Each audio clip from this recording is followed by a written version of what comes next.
పెద్ద పెద్ద ear rings వేసుకోవాలి అని అందరికీ ఇష్టంగానే ఉంటుంది.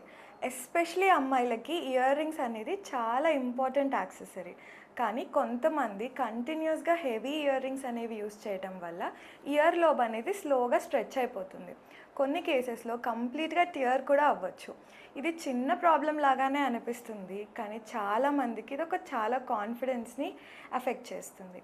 ఇలాంటి సిట్యుయేషన్స్‌లో గ్లూ పెట్టడము లేదా టెంపరరీ ఫిక్సెస్‌ని ట్రై చేయడం వల్ల ప్రాబ్లమ్ ఇంకా కాంప్లికేట్ అయ్యే ఛాన్సెస్ కూడా ఉంటుంది.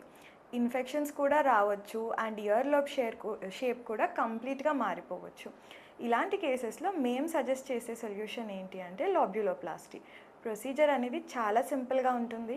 లోకల్ అనెస్థీషియాలో చేస్తాము. సో పెయిన్ కూడా చాలా మినిమల్‌గా ఉంటుంది. ఇయర్ లోబ్‌లో టేర్ అయిన ఎడ్జెస్‌ని ఫ్రెషన్ చేసేసి నీట్‌గా సూచర్స్ అనేది వేసేస్తాము.